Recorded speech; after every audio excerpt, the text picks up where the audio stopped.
Alrighty guys, Tech Flash here. So I was able to somehow get my hands on the newly released Huawei P50 Pro. Oh, wait a minute. Mr. Bug, are you lost here? Okay, can I continue? Because I was going to do an unboxing on the P50 Pro. You don't know how much of a big deal this is for me. Anyways, finally the P50 Pro, which comes with this circle thingy design box, which actually represents the back camera module, which I will show in a bit. And for the first time, I am reviewing a phone which is powered by Harmony OS, so this should be exciting to see. Also, it was very difficult for me to get my hands on this phone because, you know, Huawei is sanctioned and their phones aren't really available to the masses. And also, oh, okay, we're back. We're still lost, guys. Wait a minute, I have a solution.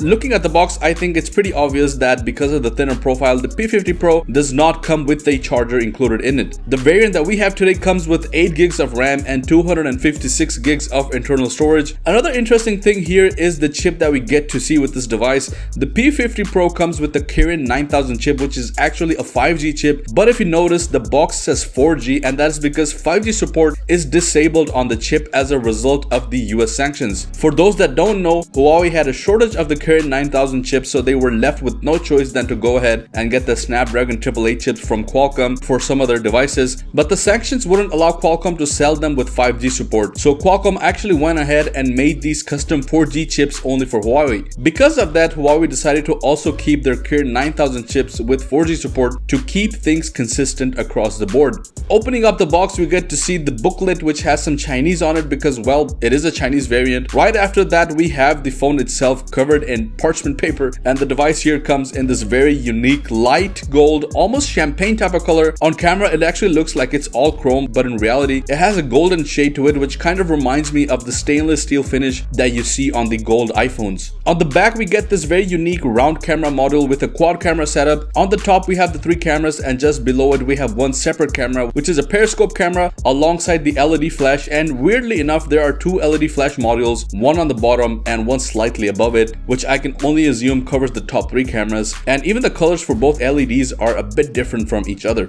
One thing to note here is the collaboration that Leica still has with Huawei, and that is because Leica is actually a German company and has nothing to do with the US sanctions, so yeah, you guys get it. On the bottom, we get our speaker grill, the Type-C port, and the SIM tray. On the top, we have the IR blaster, another speaker grill, and 2 noise cancelling mics which are placed on each end. Okay, while I turn on this phone, I'm gonna go ahead and complete the unboxing. Next up, we get to see some paperwork and also a silicone case that comes with the box, but surprisingly, we don't even get a charging cable, which is a bit unusual because phones that normally don't come with a charger at least do include the charging cable, but that's not the case here. Now that we have the phone up and running, we can see that we get an in-display fingerprint sensor, and it also comes with Face ID, which surprisingly works very well at almost any angle, and I actually felt it being a bit faster than the Face ID on the iPhone, although I don't expect it to be as secure.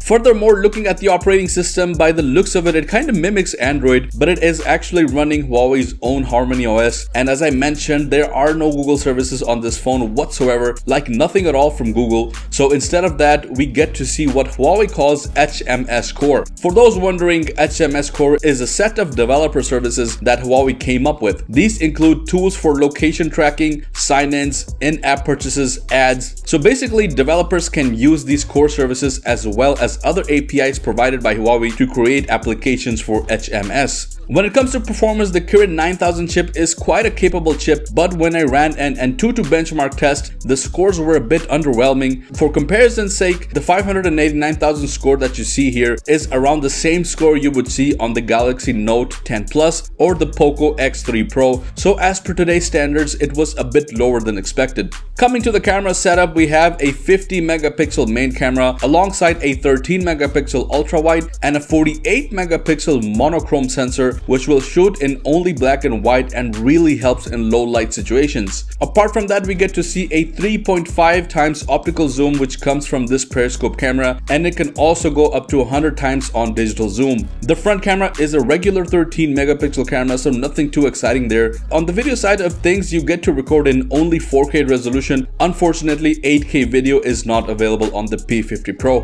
Display wise, we get an AMOLED display which also supports 120 Hz refresh rate.